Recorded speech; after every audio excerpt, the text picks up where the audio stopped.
Bienvenidos nuevamente a otro capítulo del programa Nos estamos escuchando aquí en Begráfico. Como todos los lunes ya está siendo una tradición aquí en la comuna de Villalegre, también los diferentes territorios donde nos ven, nos escuchan. Nos estamos escuchando. Queremos agradecer a Begráfico también, a su director, a Esteban, que ha estado también por ahí con algunas complicaciones. Queremos saludarlo, desearle lo mejor también para que se recupere prontamente, también a Bruno, que nos está cooperando también, y a todos quienes hoy día o mañana o cualquier tiempo más van a ver este capítulo de Nos estamos escuchando aquí en Begráfico, a quien agradecemos nuevamente esta invitación, también por Defensores del Maule también y otros medios que también retransmiten este programa que se está haciendo ya bastante interesante. Con panelistas saludamos a Fernando García, Ricardo Lobos. ¿Cómo están, chicos? Hola, ¿qué tal? Buenas noches a todos, a todas. Ricardo.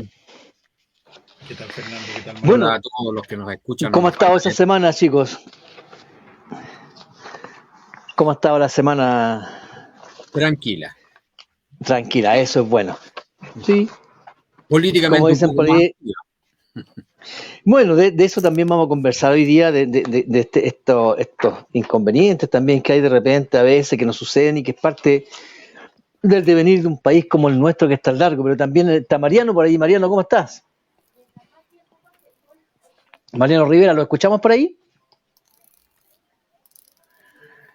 Bueno, mientras buscamos conexión con Mariano, comentarles también que como todos los capítulos tenemos invitados y hoy día nos va a acompañar nada menos que Andrea García, con quien vamos a conversar sobre soberanía alimentaria. Queremos saludarla, Andrea, también saludar su tiempo, su disposición para Begráfico y nos diga y nos cuente, se presente desde qué aspecto vamos a conversar sobre la soberanía alimentaria que es tan importante, sobre todo para el Maule Sur.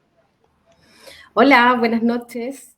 Mi nombre es Andrea García Lizama, como me presentaron. Soy directora de la Oficina de Estudios y Políticas Agrarias del Ministerio de Agricultura. Excelente. Bueno, ¿A qué se dedica esa oficina? ¿Cómo? ¿A qué se dedica esa oficina? La Oficina de Estudios y Políticas Agrarias tiene varias funciones. Tiene, entre otras funciones, el poner a disposición de la ciudadanía estadísticas e información del sector. Es la generación de información de todo lo que tiene que ver con el sector silvagropecuario, desde que somos los mandantes del censo agropecuario, las estadísticas, el levantamiento de precios a consumidor, en las ferias libres, en los supermercados. Tenemos un área bien importante de información agraria. Tenemos además un área importante de asuntos internacionales, y ahí lo que vemos es lo que tiene relación con los mercados internacionales, con la posibilidad de que varios de nuestros productos lleguen a los destinos más exigentes del mundo. Tenemos además un área de sustentabilidad, que es cómo insertamos la sustentabilidad en el quehacer, en la producción en el sector silvagropecuario. Tenemos otras áreas que tienen que ver con los rubros, con los principales sectores productivos, con los cultivos tradicionales, con los cultivos que son más industriales, de exportación, con la fruticultura, con la vitivinicultura, con la ganadería en distintas formas. Y tenemos además un departamento de desarrollo rural, que tiene que ver con cómo promovemos el desarrollo en los territorios, que sea de una forma más equitativa, más inclusiva, cómo logramos distinguir que el desarrollo urbano es diferente del desarrollo en los territorios rurales. Esas son como las principales áreas de ODEPA, que es la oficina que yo dirijo. En ese sentido, desde ODEPA, me imagino, y quienes nos están escuchando y nos van a ver, bueno, el Maule Sur tiene una importancia gigantesca y me imagino la influencia que puede esta oficina tener en la cantidad de territorio que tenemos nosotros, de territorio productivo en este momento, tierra agrícola. ¿Cómo está esa perspectiva desde parte del gobierno y cuáles son lo que le podemos transmitir a quienes nos ven de cómo se preocupan ustedes de este territorio? A ver, el Maule es, por cierto, uno de los principales territorios donde la producción que dice relación con la agricultura, con el sector ganadero, es muy importante. es uno de los territorios donde el PIB silvagropecuario es más relevante para el desarrollo de la región, donde más personas tenemos vinculadas al desarrollo de esta función y por lo tanto es un motor de desarrollo dentro de la región. El Maule es conocido a nivel nacional como ser una de las principales regiones productivas, como genera gran parte de los alimentos que se consumen en todo el país, especialmente en temas de hortalizas, en cultivos anuales. Es también un importante productor frutícola, vitivinícola. Entonces, en ese sentido, la labor el quehacer del Ministerio de Agricultura está bien enfocado en los territorios que son parte de esta región, que es muy significativa para el desarrollo del país. Chicos, Ricardo, Fernando. Hola Andrea, buenas noches. Mi nombre es Ricardo Lobos, natal de Villalegre también. Y mi pregunta tiene que ver un poco con los escenarios que se están dando hoy día con un montón de cosas que están vinculadas con la crisis climática. Ya para no entrar en detalle de negar los efectos del cambio climático, pero sí quizás para aquellas ciudadanos y ciudadanas que viven de la agricultura o que están en el entorno de la agricultura, ¿qué va a pasar en 5 años más, en 10 años más o en un par de años más, cuando los suelos que habitualmente estaban destinados a la agricultura desaparezcan por los problemas de agua, ¿cierto? La erosión del suelo por condiciones de los incendios forestales o porque se le está dando un uso a parcelas, a lugares no preparados, digamos, para que la gente viva, porque no tienen agua, no tienen un montón de cosas de cual hablaremos en otro momento. Pero ¿qué va a pasar con aquella persona que se había especializado, que había vivido del campo, incluso aquellas generaciones que se formaron en los liceos agrícolas? ¿Qué va a pasar con esas generaciones que ya no van a ser mano de obra, por citar una mano de obra que no es la palabra más correcta, pero qué va a pasar con esa herencia natural del campesinado que se va a quedar sin una fuente de trabajo, se va a quedar sin algo en que cultivar, va a buscar otros oficios y finalmente nos vamos a quedar sin la posibilidad de tener en el entorno, que era lo habitual de la zona, prácticamente abastecimiento para subsistir regularmente, ¿cierto? Incluso en tiempos cuando uno se podía comer una lechuga de temporada y nadie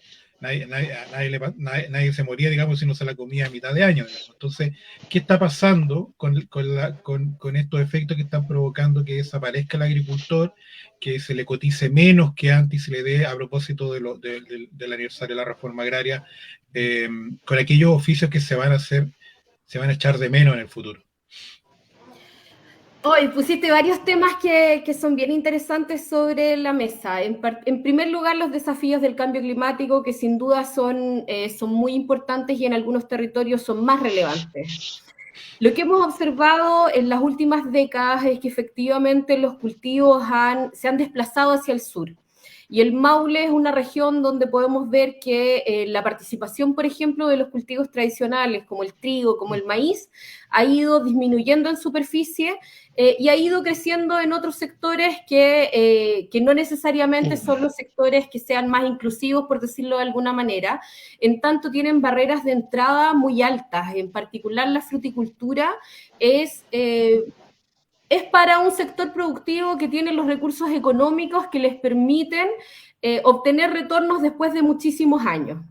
Entonces, el año pasado se promulgó la Ley Marco de Cambio Climático, sí, que a nosotros a nivel de sector nos pone 2 grandes desafíos.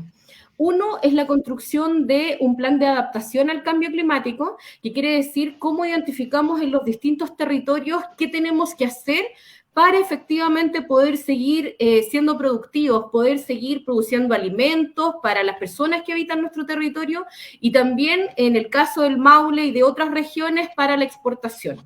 Entonces, desde ODEPA estamos liderando la elaboración del plan de adaptación al cambio climático que contempla un análisis económico, por ejemplo, de cuánto es el costo de adaptarse de cómo podemos desde el Estado y desde los privados apalancar recursos para poner a disposición de quienes más lo requieren, cómo podemos ir entregando herramientas, cómo podemos adaptar nuestros sistemas productivos, cómo podemos enfrentar desde el punto de vista de los seguros agropecuarios la mayor vulnerabilidad, entre otros aspectos.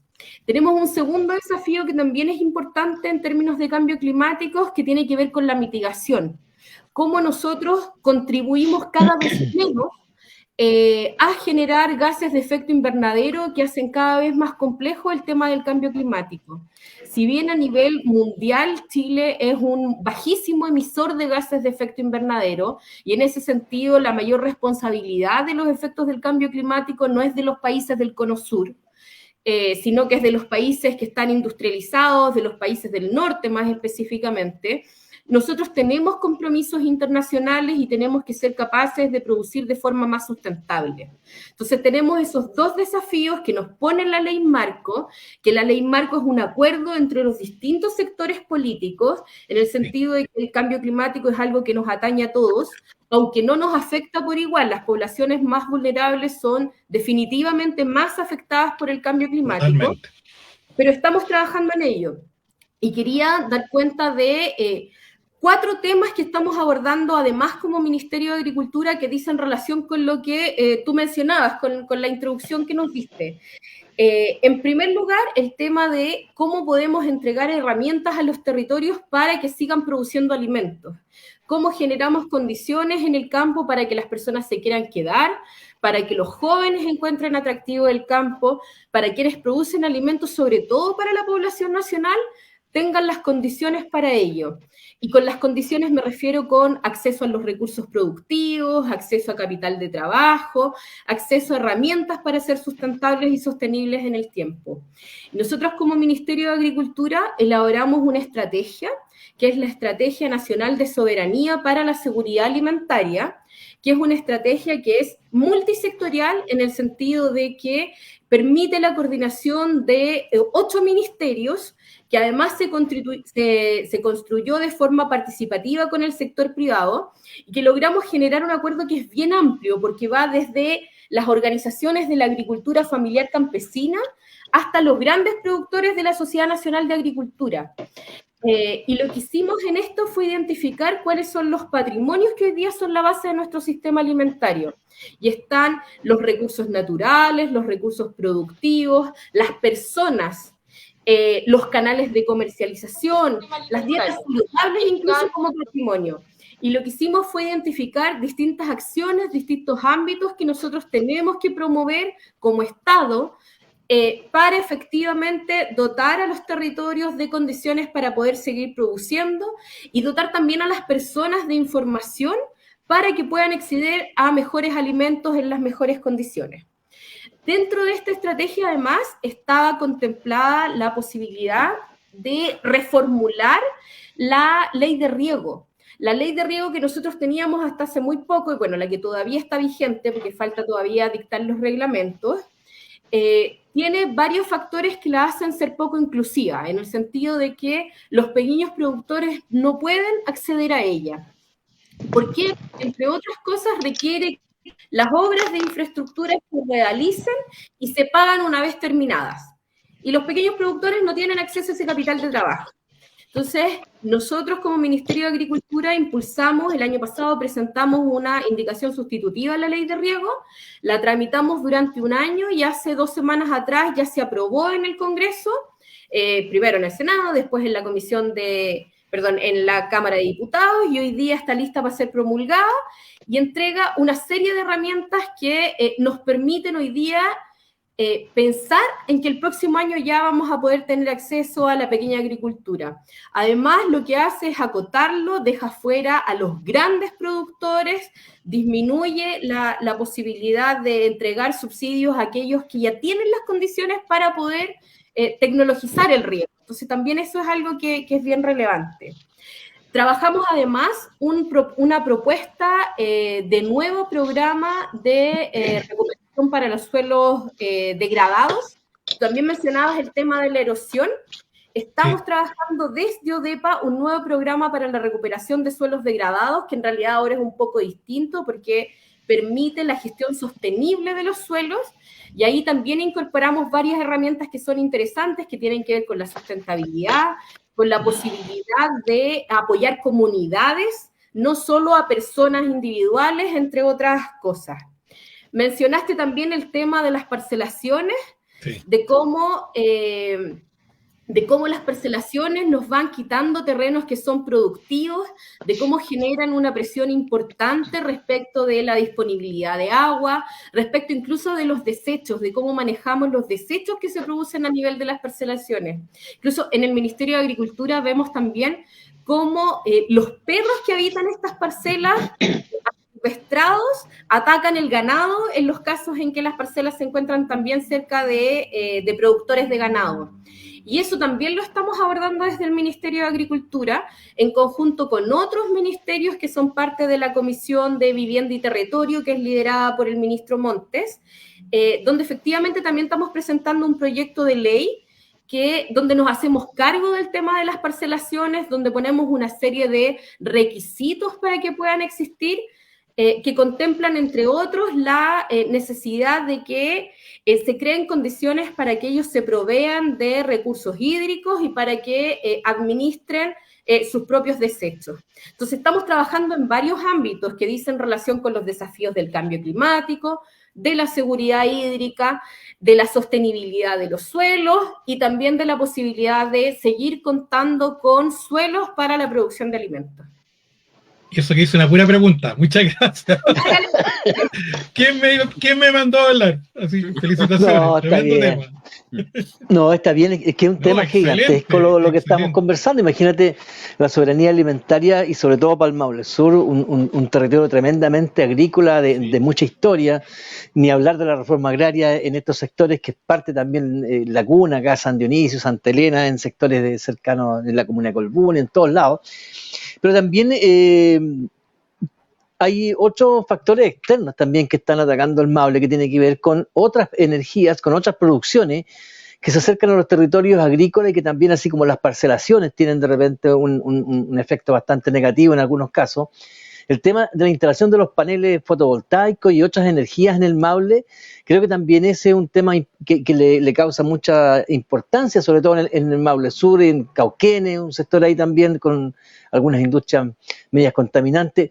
¿Hay alguna medida que podamos anunciar nosotros, que podamos compartir, donde el Ministerio también está poniendo algún esfuerzo para que ese impacto no sea tan tremendo, que lo paguemos nuevamente la séptima región, sobre todo la comuna de Colbún, que ya por 30 años tuvo el tema de la hidroelectricidad y hoy día con los paneles? Hay, desde ese punto de vista, o de lo que usted puede en su oficina, ¿cómo podría ser también una alternativa ayudar a esas parcelas, a esa gente que puede caer en eso de tener que entregar ese terreno agrícola a estas plantas fotovoltaicas que, bueno, son por 30 años más o menos? Es bien complejo ese tema, porque por una parte tenemos el desafío como país de transitar hacia energías renovables, y en ese sentido, Sí. Que también se enlaza con lo anterior, con el tema del cambio climático. Nosotros tenemos el compromiso Sí. de cambiar nuestra matriz energética hacia energías renovables. Tenemos un compromiso al 2050 y los paneles fotovoltaicos son una fuente de energía limpia que efectivamente es bien promovida por el Ministerio de Energía. Nosotros como Ministerio de Agricultura hemos tenido varias reuniones con el Ministerio de Energía porque nos preocupa en particular la instalación de paneles en suelos de alta calidad productiva, en suelos tipo 1, en suelos tipo 2.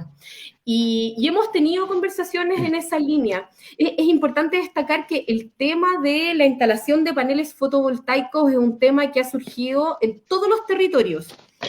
Nosotros trabajamos como ODEPA en la implementación de la Política Nacional de Desarrollo Rural, que implica la realización de planes regionales de desarrollo rural.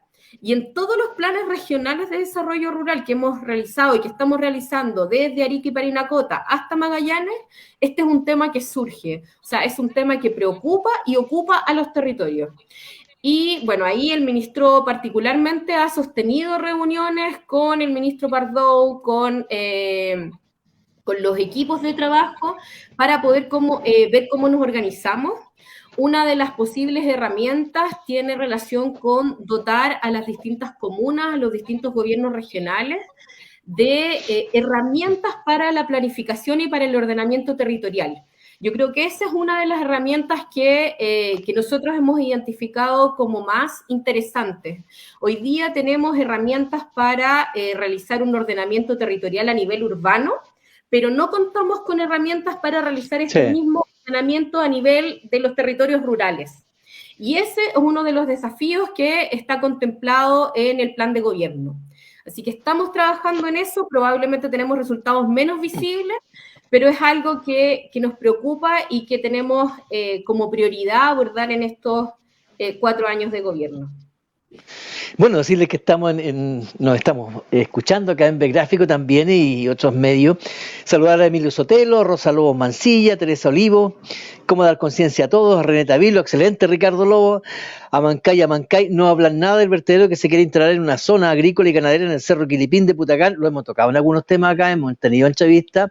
Así que, claro, es un tema también como los paneles solares, por ejemplo, acá a Hierbabuena, Villalegre, sobre todo, hay mucho interés en eso del tema del vertedero ahí en el sector de Gúmera. Claro, son muchos el cambio climático y la vorágine, me imagino, también económica mundial, a raíz de los conflictos internacionales, nos pillan medio descolocados muchas veces y el gobierno trata de dar todas sus herramientas disponibles, pero a veces no es suficiente. ¿Cómo podrían los territorios, lo más importante, lo que usted acaba de mencionar, esta planificación del ordenamiento territorial rural, porque urbano están los planos reguladores, pero la otra parte nos parece muy interesante como para compartir con quienes nos escuchan acá en el territorio? Sí, es un tema que se ha abordado a nivel del Comité de Ministros. El Comité de Ministros de la Ciudad, Vivienda y Territorio es un comité que reúne a 12 ministerios, entre los que está agricultura y vivienda, pero también está economía, bienes nacionales, entre otros, donde se abordan distintas temáticas que son relevantes y que requieren una acción multisectorial. Este año y el año pasado ha estado particularmente presente el tema del ordenamiento territorial. El tema de las parcelaciones es un tema que están liderando los ministros que son parte de esta comisión y donde esperamos abordar el tema del ordenamiento territorial en territorios rurales. Entonces, es un tema que está hoy día y que esperamos abordar desde lo normativo, desde la posibilidad de un proyecto de ley que nos permita dotar a los gobiernos regionales o a las municipalidades de herramientas para específicamente poder realizar el ordenamiento en los territorios rurales. Excelente. Ricardo. Sí, Fernando, una última pregunta muy cortita de mi parte, porque estoy hablando con una tremenda biblioteca, la verdad es que estoy asombrado. Tiene que ver con dos temas que tocaste. Uno es con el tema de los seguros. A mí me tocó ver hace mucho tiempo, ya varios años, cuando partió el seguro agrícola, los gringos tenían más o menos un catastro que estaba muy relacionado con los eventos climáticos. Entonces sabían dónde cubrir, dónde no cubrir, y claramente hoy día la realidad de los desastres naturales con ocasión de los efectos del cambio climático están desatados y cada vez son más intensos en los días de lluvia o el siniestro como tal y más consecutivos. Entonces, probablemente, ¿cierto? Las compañías de seguro en el mundo no están preparadas todavía para digerir un poco esta situación. Y lo segundo, que está muy vinculado con lo primero, porque son parte de las espaldas que tienen las economías de todo el mundo, ¿cómo lo han tomado los empresarios, los agricultores, nuestros amigos agricultores que hoy día, a propósito del retorno a la democracia, lograron salir fuera de Chile y exportar y abrir mercado? Cuando uno le habla de sustentabilidad, de cambio climático, de cuidar el agua, y que en el fondo son temas que no son un freno para el desarrollo, sino que son una alerta, porque tarde o temprano la gente en Estados Unidos, en Europa, que es más consciente el consumidor, va a empezar a ver aquella traza. Está la traza de la huella de carbono, la traza hídrica, la traza de la energía, tarde o temprano, y si los exportadores no toman conciencia o no logran demostrar que tienen una traza limpia, y lo digo en el sentido de la huella de carbono y esas cosas, probablemente van a dejar de llegar con sus productos, porque finalmente el consumidor final dice, bueno, ¿qué me estoy echando a la boca? ¿De dónde viene esto? ¿cierto? Como, más o menos como los diamantes africanos. Sí, ¿cómo ha sido esa conversa, digamos, a todo esto en el frenesí? Porque hay mucha gente que piensa que esto es un cuento, que es un freno, que es un invento de los hippies. Pero cada vez menos, Sí. y tenemos súper buenos ejemplos de sectores que hoy día están liderando la transformación tecnológica en temas de sustentabilidad.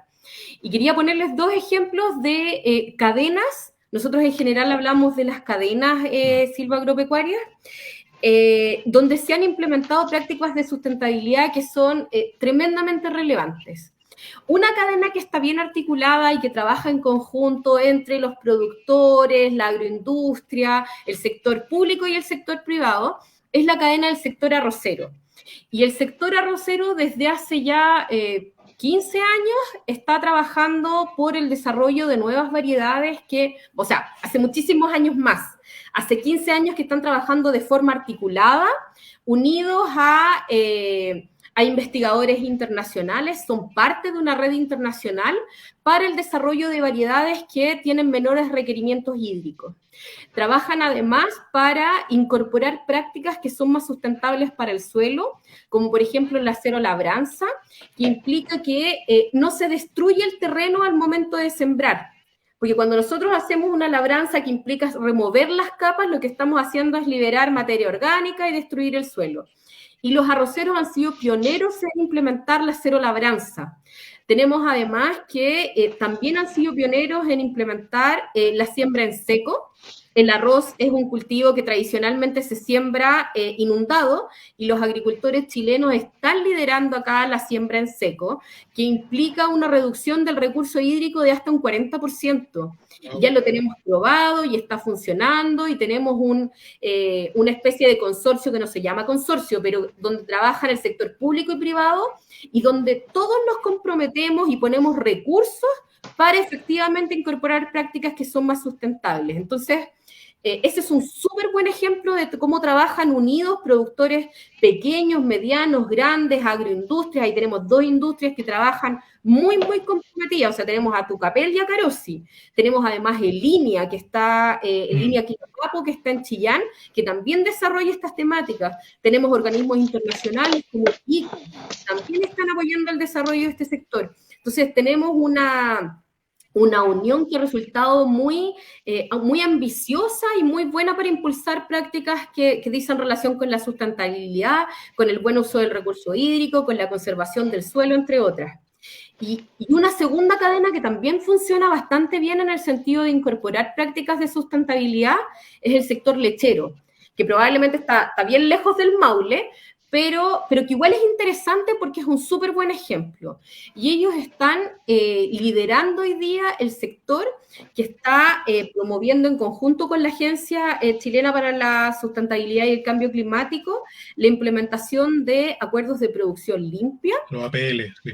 Y los APL se establecen estándares de qué es ser sustentable en el sector, y estamos hablando de sustentabilidad que no tiene que ver solo con cambiar las ampolletas a unas de ahorro energético, sino que tiene que ver con sustentabilidad desde cómo trato a los trabajadores, cómo implemento prácticas de sustentabilidad medioambiental, social, económica, entre otras. Bueno, los lecheros están trabajando en eso y nosotros como Ministerio de Agricultura estamos reconociendo ese trabajo y estamos prontos a lanzar un sello que se llama Chile Origen Consciente, que reconoce a todas aquellas empresas, a todos aquellos productores que han incorporado entre sus prácticas estos estándares de sustentabilidad que hemos construido de forma conjunta. Entonces, tenemos cadenas que están muy comprometidas y tenemos otras a las que hay que ir apoyando con más fuerza. Pero hoy día la negación del cambio climático es algo ya que uno no ve mucho en el sector silvagropecuario. Que los efectos son muy evidentes, entonces ya en este sector al menos tenemos pocos negacionistas. Muy bien, excelente noticia, sobre todo que está todo en el marco de la APL y un tremendo paraguas y una oportunidad para toda la agricultura. Sí, realmente interesante, creo. Oye, se nos pasa el tiempo súper rápido con nuestros invitados hoy día, pero también por otro lado, también es importante discutir estos temas porque muchas veces no los vamos a encontrar, muchas veces en la televisión, que es tan escaso el tiempo, tan dedicado a otras temáticas, a mucho glamour y cosas que no le llegan mucho a los campesinos hoy día, muy por el contrario.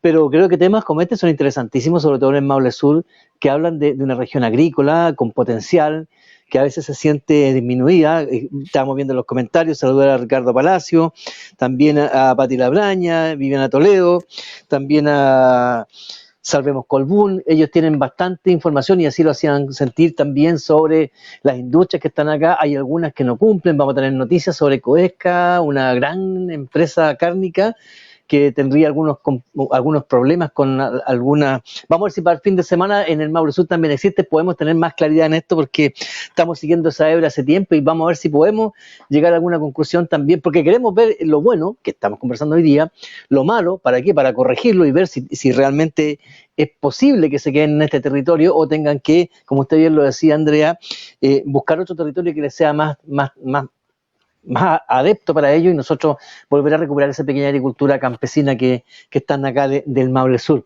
Bueno, nosotros, chicos, ¿alguna pregunta final para nuestra invitada? Saludos solamente y agradecimiento y reconocimiento por la labor, porque se nota que están, es más que un trabajo intersectorial, es una política a largo plazo y creo que se está tomando de manera temprana y, bueno, temprana y oportuna. Y eso es súper relevante. Felicitaciones. Fernando. No, nada más. Ricardo se encargó de hacer ahí todas las preguntas. Agradecer nomás a nuestra invitada. Bueno, también yo, interesante el conectarlos también con quienes nos ven, nos van a ver en diferido, que son muchos más que los que ven en directo. Les dejamos esas inquietudes también y agradecer la disponibilidad, el tiempo, porque a esta hora del día lunes, un día sándwich, pero creemos que esa es la realidad que tienen que tener las autoridades cuando realmente están interesadas en dar a conocer lo que hacen, estar en terreno a este horario muchas veces, en este pequeño mini fin de semana. Así que, Andrea, agradecido y a disposición cuando ustedes necesiten informar a nuestra audiencia de pequeños agricultores también y de pobladores y pobladoras del Maule Sur, que tenemos muchos problemas, pero hay que entrar a resolverlo y bueno, y en eso estamos. No, gracias a ustedes por la invitación y bueno, dejo la posibilidad de que cuenten con nosotros como Ministerio de Agricultura, yo como DEPA, pero también a mis otros compañeros jefes de servicio, porque somos un equipo que trabaja en distintos temas y estamos todos disponibles para participar donde ustedes estimen conveniente. Así que muchas gracias. Gracias, sí, nos quedamos con eso de la herramienta de planificación rural. Creo que es interesantísimo eso, poder discutirlo. Bueno, agradecerle y que tenga muy bien este descanso de mañana, Andrea. Muchas gracias. Muchas gracias. Chao, ok, chao. adiós. Chao, Adiós. chao. Bueno, chicos, teníamos hoy día otras novedades también. Íbamos a tener un panel más amplio también hoy día, pero parece que nos alcanzamos con el tema de la conectividad y este lunes chico que tenemos. ¿Qué le pareció a nuestra invitada y lo que nos plantea? Y también los comentarios que están en la página. Hay harta interacción hoy día, así que un comentario cortito para echar al análisis de otras temáticas. Yo debo reconocer que he visto pocas autoridades en varios gobiernos vinculadas con agricultura que no es necesario sacarle las palabras con tirabuzón, sino que fluyen por naturaleza. Y eso es una tremenda sorpresa, esperanzadora. Hay harto capital ahí. Fernando. Nada, yo creo que además vimos o tocamos temas de los cuales no teníamos mucha información y probablemente algunos ni siquiera sabíamos que existían y que sin embargo están desarrollándose. Es curioso porque los canales de televisión y la prensa abierta no nos informan de todo lo que se está haciendo y sí nos informan todos los días del homicidio, de la muerte, del no sé qué, en circunstancias que probablemente en otros ministerios también hay decenas de cosas que se están realizando y que sería útil que la población lo conociera. Bueno, vivimos tiempos violentos, dicen por ahí, como la película, y eso es lo que vende, pero la realidad es lo que estamos viendo hoy día. Así que ahí tenemos, mira, María Luisa Figueroa. ¿Cómo estás, María Luisa? Hola, bien. Hola, bien. hola. Hola, Bien, María tenemos Luisa. también hoy día, bueno, mira qué interesante estos días que son así como sándwich. Comentarles que queríamos presentar a María Luisa también, quien se integra a este panel en muy buena hora y muy bienvenida, María Luisa, a conversar con estos muchachos que están acá para darle también otro valor, otro aporte también y tener esa visión que a veces nosotros también no podemos compartir, que es el de usted, el lado femenino. Así que bienvenida, María Luisa. Muchas gracias. Bueno, chicos, esta semana, entre la agenda ya de que despedimos a nuestra invitada hoy día, hay temas que son bastante, lo mencionaron por ahí ustedes también, entre eso, está la bienvenida a nuestra nueva panelista que se integra hoy día también, y tiene que ver nada menos que con lo que a raíz de la televisión que mencionábamos recién, la renuncia del ministro Jackson y los coletazos, todo lo que se dio. ¿Qué podemos decir de eso? Que hay harto paño que cortar de un sastre. Yo quisiera partir, pero saludando a María Luisa. Hacía tiempo que Exactamente. echábamos de menos la participación de mujeres en este programa. Puros hombres ya era mucha misoginia. Necesitamos la participación femenina y bienvenida. Muchas gracias. Ricardo. Perdón. No, sí, también está bien, bienvenida y qué bueno poder contar contigo nuevamente y que o sea, junto con el aporte también de la inclusión y la equidad de género también, el poder contar con voces con historia y con experiencia, así que bienvenida.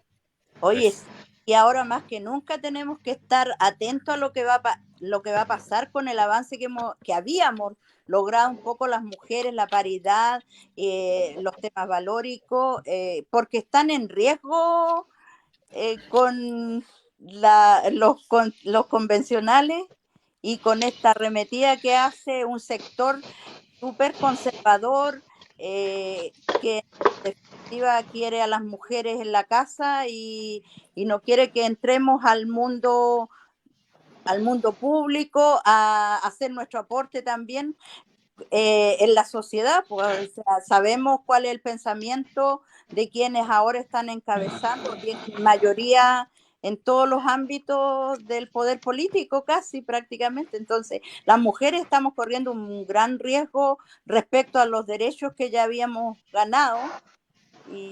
Y hay que estar atento a eso. En ese sentido, las mujeres y los frentes feministas y las organizaciones de mujeres vamos a tener que nuevamente dar la lucha para no retroceder.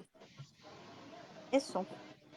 Y les agradezco que me hayan incorporado también. Yo soy una villalegrina de corazón, si bien es cierto ahora estoy lejos, pero mi pueblo lo he tenido siempre en mi corazón y bueno, y lo nombro cada vez que yo siempre me presento como villalegrina, pese a que estoy en otro espacio ahora, pero mi pueblo fue el que me formó, me crió y que me entregó valores, y mi historia fue construida en Villa Alegre.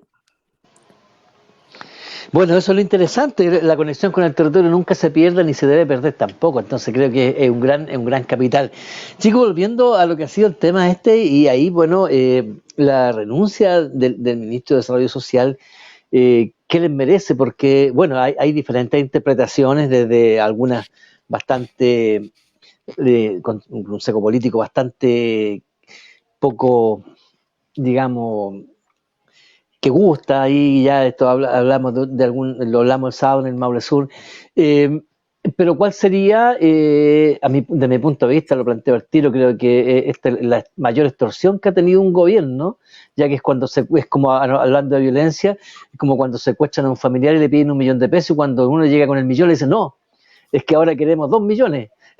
No sé, dejo la palabra. María Teresa.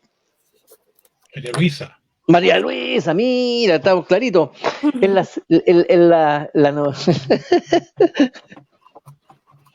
Bueno, en ese sentido yo siento que la derecha insaciable no va a estar siempre buscando artimañas para hacer de este gobierno que retrase su acción. En este sentido les dio con el ministro Jackson.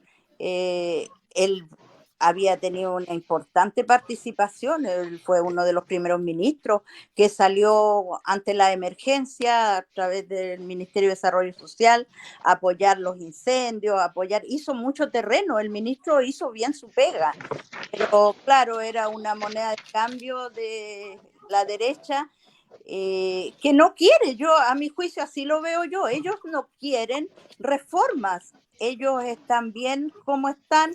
La reforma tributaria no la quisieron aprobar y ahora la reforma previsional, entonces, porque simplemente no quieren reforma.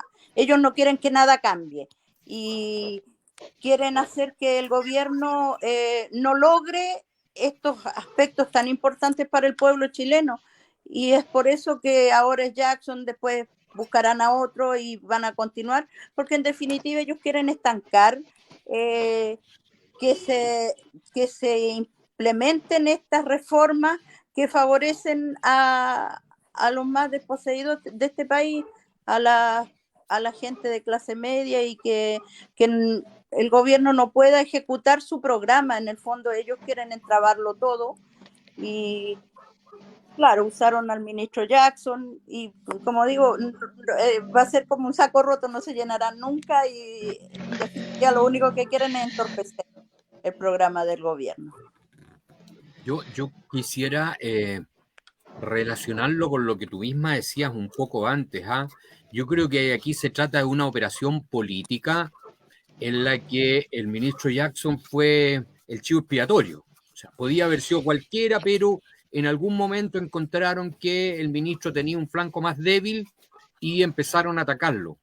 Pero lo que aquí en definitiva hay es un intento por impedir que el gobierno gobierne, por impedir que el gobierno lleve adelante aquello para lo que fue elegido. No solo que lleve adelante, sino que retrocedamos en muchas cosas, especialmente en lo que tenemos que ver con nuevos derechos de la mujer, derechos sexuales y reproductivos, por ejemplo, derechos de participación política. Ahí ya no solo se trata de no avanzar, sino se trata desde la perspectiva de esta nueva derecha, decir reaccionaria es decir poco, no sé cómo llamarla, pero de lo que se trata es de volver al pasado, de retroceder. Y en eso el ministro Jackson fue una de las primeras víctimas. No la primera, recordemos que antes había estado... Isquia. Isquia. Sí, mira, yo voy a ser un poco más... Que se habló con los gremios, que ha tenido como 40 reuniones. Quizás, ¿eso no vale o en el fondo es a priori no? Yo creo que al gobierno hay que apretarlo hasta hacerlo. Bueno, a propósito de la frase... ¿Cómo va a lograr estabilidad? Esa es la frase de Nixon a propósito de... Exactamente. Carlos, a ver, pero no quiero perder esa frase. Es una frase... No se la copia Nixon. Fernando, perdón, es una frase muy dura. ¿Cómo apretarlo hasta hacerlo gritar? O sea, hasta que grite cosas cuerdas, Paula. Este gobierno está sumamente descaminado, ¿no? Y no hay vuelta que darle, mujer. Ya, pero usted no quiere... No me puede tratar de Paula, no se preocupe. Pero usted mujer. Paula, usted, Carlos, perdón, pero digo, ¿usted cree que no hay que sentarse a conversar? O sea, si su lista gana, no van a dialogar. Ya pidieron, por ejemplo, la UDI que saliera el ministro Jackson. Salió el ministro Jackson, pero no se ve que se esté destrabando la posibilidad, no digo de lo que van a acordar, de sentarse a conversar algo. Pero, Paula, ¿por qué la labor del gobierno recae sobre la oposición? Porque no tiene mayoría en el Congreso. Bueno, entonces pliegue sus banderas, abandone el ultrismo que los caracteriza y tratemos de hacer las cosas de tal manera de recuperar el dichoso crecimiento económico. Mira, a propósito de las palabras de Larraín, que son muy... O sea, una persona que está ahí, que todos sabemos que su hijo fue el responsable de la muerte de una persona y toda una cadena para silenciar voces y para que el niñito no fuera a la cárcel, quiere decir, digamos, que hoy día cualquier persona, ¿cierto?, está más o menos con ese perfil, está en condiciones, digamos, de hablar de superioridad respecto a otro. Yo entiendo que siempre cuando se habla de superioridad moral es tratar de hablar de lo mínimo, pedir algunas cosas, digamos, no es que uno crea que es superior al otro porque está pidiendo que no robe, que sea justo, un montón de cosas, como lo mínimo, como lo básico. La gente bien comportada, bien criada, es lo mínimo. Pero quiero agregar otro elemento que es mucho más ingrato, el que tiene que ver cómo algunas voces del socialismo democrático, ¿cierto?, coayudaron un poco a instalar este relato. Porque con Lago no hicieron lo mismo. Lago con la teoría del jarrón, con sus parientes metidos en Imberlin, con Bosgate, debió haberse terminado de no haber negociado con Longueira en su momento, y esto sí, eso sí que fue un portonazo elevado a 1000 fundaciones. Entonces lo que uno espera, ¿cierto?, es que de estas cosas que ocurrieron, el aprendizaje, ¿cierto?, de mejorar las políticas públicas, los controles. Recordemos dos cosas, que con Piñera 2, se relajaron algunos controles y algunas situaciones que permitieron que algunas fundaciones, que hoy día cada vez que uno abre el saco saca más fundaciones de todos los sectores, recibieran plata a diestra, siniestra. Y segundo, que los límites para que la Contraloría hiciera toma de razón para algunas licitaciones de compra también se duplicó o subió. Bueno, en algunas regiones el cuento es más largo. Pero ¿qué es lo que quiero decir con esto? Que hubo voces de gente que lo único que hizo, ¿cierto?, fue una miseria, ¿cierto?, una mirada miserable para simplemente ver si habrían espacios para cupos de cargo. Hay gente del socialismo democrático que está buscando cargos, está buscando presión, y que tampoco viene de un pasado glorioso, que está tratando de socavar el gobierno con esas intenciones. No tiene otro mérito, no tiene otro sentido. Entonces, me preocupa mucho más ese daño que el que podría encontrar uno en una oposición que ya todos sabemos cómo son y que no se van a medir y tienen los recursos y tienen todo pasado. Oye, interesante debate. Bueno, sumar a eso la frase profunda de Carlos Larraín a estos 50 años, o sea, hay que hacer gritar. Parece que este estuvo tomando tecito con el dueño del Mercurio, me imagino, porque cómo se acuerda tanto de esa frase que hizo tanto daño, me imagino, y que muchos, sobre todo estos republicanos que están apareciendo hoy día por todos lados, les llama mucho la atención lo que decía María Luisa también, de que las mujeres pierdan todo lo avanzado, sobre todo en el campo, porque acá en la pequeña agricultura campesina, en el campo es donde están las mujeres que han levantado la voz de hace mucho tiempo, y con el feminismo cruzaron también varias décadas de lucha, y ven hoy día desde lo que son republicanos, escandalosa la situación para ellos, y nos encontramos con, por ejemplo, Carlos Larraín, tú sabes con lo que carga, haber pagado para salvar a un hijo, muy al estilo Macaya, un hijo que pagó para salvar a su papá. Son esas cosas que se esconden debajo de la cama, es como la bacenica con caca muchas veces, discúlpenme, pero ya estamos pasados las 10, que estos republicanos nos quieren tirar por la ventana nuevamente. Interesante lo que está sucediendo, creo que es bueno debatirlo también. Y a propósito de eso, esa superioridad que decía Ricardo Moral, bueno, ¿qué podemos hablar, por ejemplo, ahora de 18 emblemáticos alcaldes de la derecha que están con problemas? Por ejemplo, ahí nos encontramos con gestos emblemáticos, por nada menos que Rodolfo Carter, ¿ya? Y todo lo que sabemos nosotros también, Fernando Paredes, de Puerto Natales, también Rodrigo Delgado, de Estación Central, ¿ya? Seguimos por acá, Karen Rojo, ¿se acuerdan de Karen Rojo también?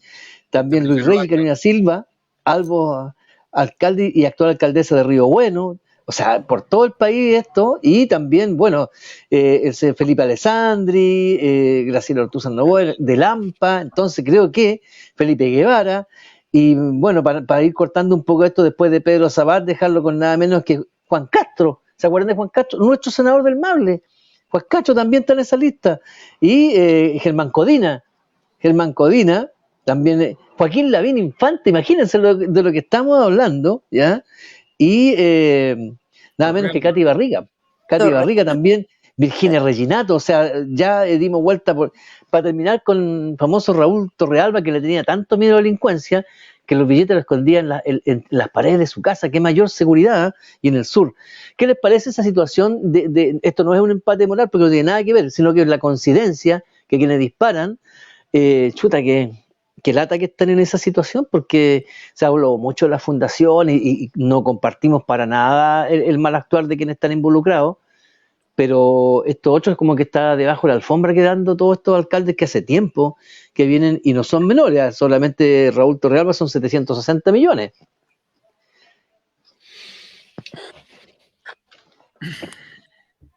Pueden seguir yendo a los programas y nadie les va a preguntar nada.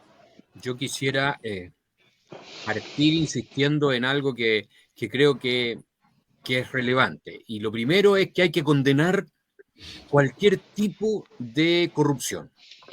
Que tenemos que condenar decididamente el que alguien se quiera llevar la plata fiscal para su casa y no de destinarlo a aquello que corresponde.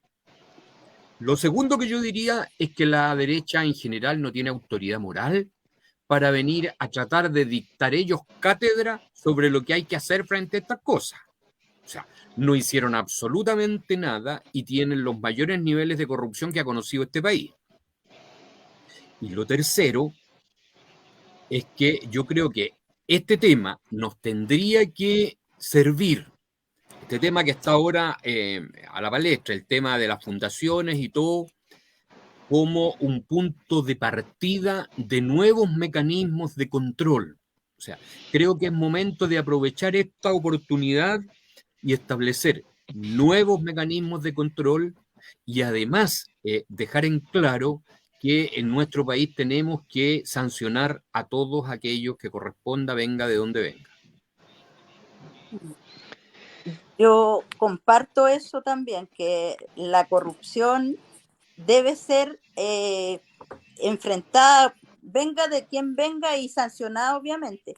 Sí. Pero en los municipios los alcaldes buscan cualquier resquemor para hacer de las suyas en los municipios. O sea, aquí yo estoy en el municipio de Cerrillo y tengo al lado a las dos experiencias, Katy Barriga en Maipú y Delgado en Estación Central, y es increíble cómo desvían los dineros que debiesen ir en directo beneficio de los vecinos y vecinas de las comunas, las desvían y ahora aparecen como dando cátedras de probidad, es que es hasta, no sé qué nombre ponerle, a la derecha. O sea, ellos tuvieron un presidente que se robó un banco y ahora están dando cátedra de probidad y de manos limpias en algunos casos, cuando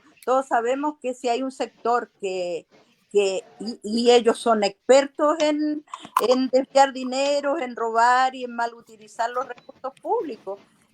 Ahora que lamentablemente hubo también un sector que por las fundaciones hizo también, pero las fundaciones toda la vida han tenido problemas, como ellos no rinden, no están obligados por transparencia a tener sus cuentas claras, entonces no se sabía mucho, pero es escandaloso lo que ocurre en muchos municipios y son todos de derecha, mayoritariamente de la UDI.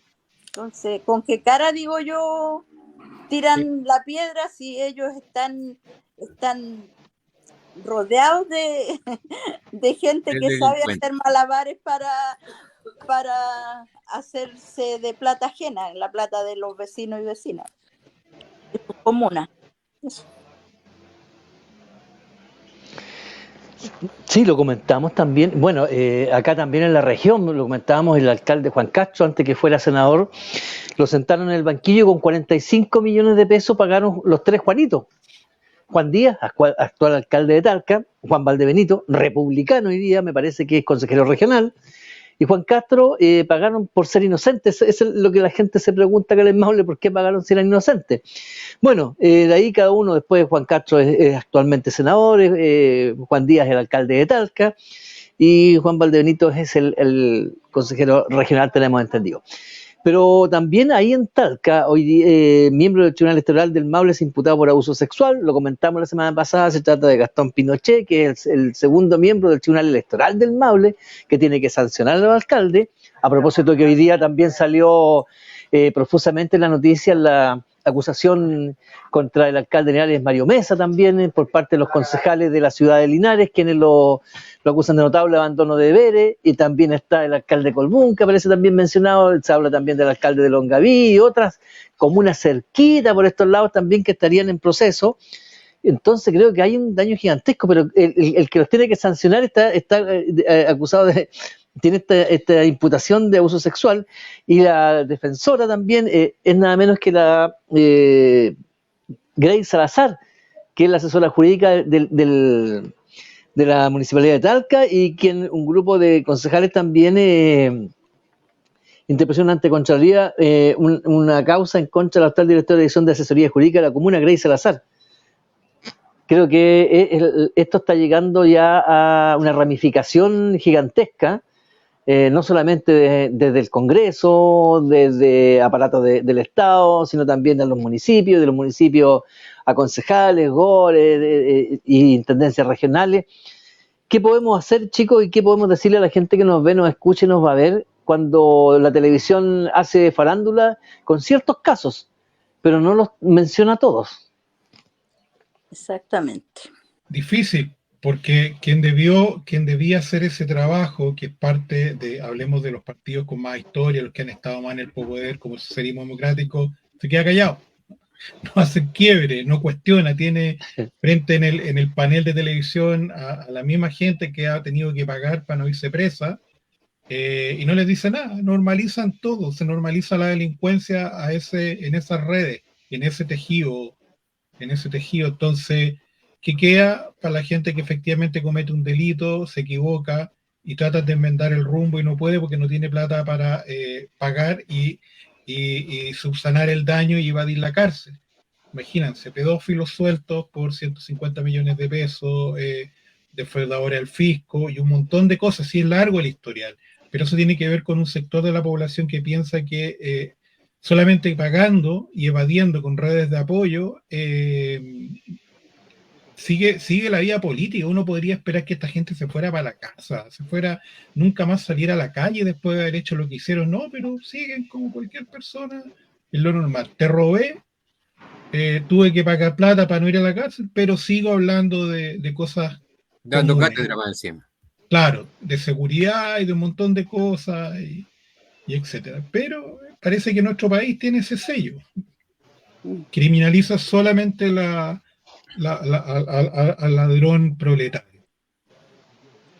Yo siempre recuerdo, a propósito de eso, unos versos que leí en un libro del siglo XIX, un libro sobre sistema penitenciario, en el que decía, y creo que hasta ahora es calcado, refiriéndose a la cárcel, que estaba escrito en una muralla en la cárcel de Santiago, y decía: en este mural maldito donde reina la tristeza, no se condena el delito, se condena la pobreza. Y creo que es fiel reflejo de mucho de lo que pasa en la actualidad. Ahora, yo quisiera insistir en una cosa: ni ser político ni dedicarse a la política es sinónimo de ser corrupto. Así es. Ni todos los políticos son iguales, ni todos los políticos ser corruptos. Creo que una de las peores, de los mayores daños que le podemos hacer a la política, a la actividad política, es meterlos a todos en el mismo saco. Creo que en parte esto se ha producido por la despolitización de la ciudadanía. Exactamente. Se entregó el país a unos pocos políticos que hicieron lo que se les antojó y robaron gran parte de lo que pudieron. Pero eso, en buena medida, ha significado que la ciudadanía se aleja de esta actividad que no solo es loable, sino que además es imprescindible. O sea, si no podemos vivir sin política, si la política tiene que ver con el ejercicio del poder, y en una sociedad como esta y como todas las que hay en la actualidad, no hay manera de vivir sin ejercer el poder, sin que alguien decida qué leyes se hacen, sin alguien que gestione el país, sin alguien que administre, sin alguien que haga justicia, en fin. Y eso es política. Entonces no me digan que echemos a todos los políticos. ¿Y quiénes se quedan? Otros políticos. Claro. Con el riesgo además de que nos pase algo tan terrible, tan espantoso, tan horripilante como lo que está pasando en Argentina. Un demente con un porcentaje altísimo de votación. Bueno, estuvimos escuchando por ahí una musiquita, parece que nos trae algún mensaje subliminal nuestro director. Pero también mencionar, chicos, antes de eso, que este caballero Gastón Pinochet es nada menos que el papá de quien fuera Gastón Pinochet Donoso, fue Ceremi también, y también tiene unas fundaciones, por ahí dice esta cosa es bastante interesante, tiene algunos, incluso está relacionado con la ciudad de Linares, por ahí tiene algunos que en conjunto han llevado a cabo el proyecto Residencia de Vida Familiar Liliana Donoso, ubicado en Linares, y el que consiste en acoger a 20 niñas vulnerables. Bueno, eso está en desarrollo, no han tenido antecedentes, ustedes lo pueden ver en El Ciudadano también, y ahí está Esteban, que no... ¿Cómo está Esteban? ¿Cómo ha andado la vida? Bien, estamos respirando. Oiga, dos cositas antes que nos vamos, porque ya se nos pasó exactamente, señor. Sí, y quiero darle la bienvenida a María Luisa Figueroa, como ella dijo, Villalegrina. Esperamos que nos pueda seguir acompañando María Luisa. Es importante, aquí los chicos siguen, ya, bueno, necesitamos el panel, alguien, buscamos, y yo sé que tiene una carrera importante, una vida en política importante en Santiago, fue concejal en Santiago, en Cerrillo. Sí. María Luisa tiene raíces acá en Villa Alegre, tiene una historia que contar también, que la vamos a hacer con Ricardo, dentro de esa posibilidad, que como fue la toma de la población O'Higgins. Sí. Queremos recuperar eso antes que hayan testimonios históricos, antes que la gente se vaya de este mundo, pero queremos tener ese registro. Lo he conversado por ahí y hay gente que quiere colaborar, así que vamos a tratar de hacer como defendieron ese territorio en aquellos años, la toma de la actual Bernardo O'Higgins, que vamos a hacer algo por ahí con Ricardo. No solamente darle la bienvenida, es el análisis de temas regionales, nacionales y políticos que hacemos acá, de repente con algún invitado, como le he explicado, así que de a poco vamos a ir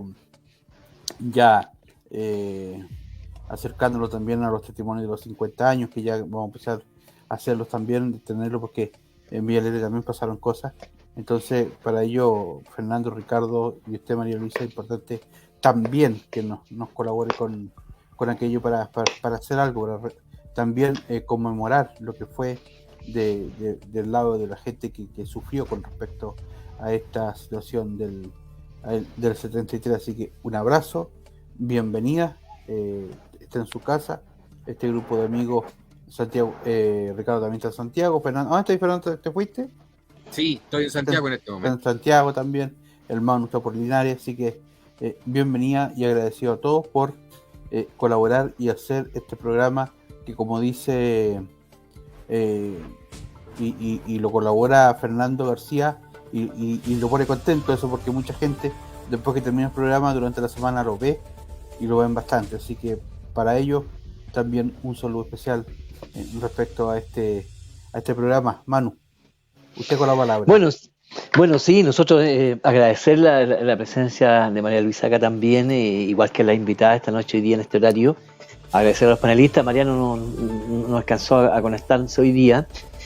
Y esta idea, y agradecer a Begráfico también, a Defensores del Maule y también a todos quienes nos retransmiten ahí a Tendencia 7 de San Javier, que también se atreven. Y lo comentamos, ¿por qué? Porque sale siempre en la conversación lo que vemos en televisión y que a más del horóscopo, más de eso no logramos saber, y que el horóscopo también anda bien perdido, el que tienen, y cómo se cambian estas sillas musicales, que los del 13 se van al 7, el 7 se va al 9, el 9 al 12, y es la misma historia en todos los canales. Entonces acá tratamos de hacer un ejercicio de poder llevar a la población a que vea otras noticias. Por eso nombramos los 18 alcaldes, porque es una lista gigantesca, son más de 200, pero estos 18 emblemáticos. Y como decía Fernando, la idea no es condenar a todos, sino a los que realmente están en esta situación. Por ejemplo, ver la frase de Carlos Larraín hoy día, ver los alcaldes que están ahí, ver lo que pasa en el Maule, lo que está pasando con el integrante del Tribunal Electoral. Entonces creemos que es bastante atroz, y tampoco podemos dejar de tener esta memoria que quieren borrar de un plumazo y esconder todo debajo de la alfombra como si aquí nunca hubiera pasado nada. Pero eso no va a ser posible. Por lo menos desde Begráfico tenemos esta historia de poder vincular a las autoridades con su territorio, con lo bueno y con lo malo, y también con esta historia que no podemos perder de muchas personas que lo pasaron muy mal y que incluso más que el pago de Chile, algunos pagaron con su vida el tener ideas diferentes. Bueno, chicos, los vemos la próxima semana. Un abrazo gigantesco para todos, descansen mañana y un abrazo, el Manu, miércoles volvemos al laburo. Fernando. Solamente agregar, está Ricardo Palacio ahí, que también ¿Sí? lo vamos a invitar por el tema de los paneles y lo que está pasando en Cauquenes, esos temas que son re importantes. Sí. He estado viendo eso, entonces lo vamos a ver también porque hay una población que quedó atrapada entre paneles y torres de alta tensión, incluso pasando por debajo de las calles.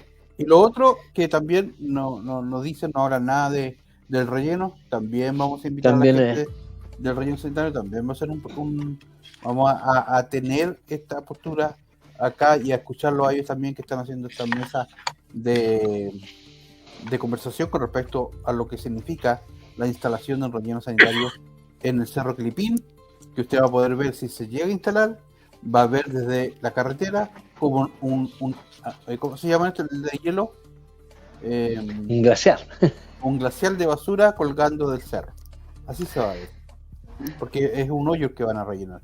Así que también vamos a tocar ese tema, así que en esa postura estamos. Manuel, despidas, ahora sí. Y qué bueno, Esteban, fíjate que este fin de semana hay una cabalgata de Linares Hierbas Buenas por el territorio histórico y resulta que podían haber pasado por el camino de ahí de los vecinos de... Bueno, ese es un tema que también vamos a seguir conversando. Bueno, saludos a ciclistas. Manu, el otro día estaba lejos, en Coibundo, disculpen, y miré para el cerro y ya se ve el camino por arriba. Creo que ya avanzaron. Entonces lo voy a recorrer con él. Exactamente. Bueno, saludar a Ciclistas Inadaptados y a Casadomos también que estuvieron con nosotros y a nuestros panelistas, y los vemos la próxima semana, un programa interesantísimo como este. Que descansen mucho mañana y el miércoles al laburo todos los que puedan. Chao, gracias. Chao. Adiós. Chao, María Luisa. Chao, Manuel. Chao. Adiós, chicos. María Luisa, no te desconectes para que conversemos en interno con todos los chicos. Sí. Okay. Espéranos un poquito.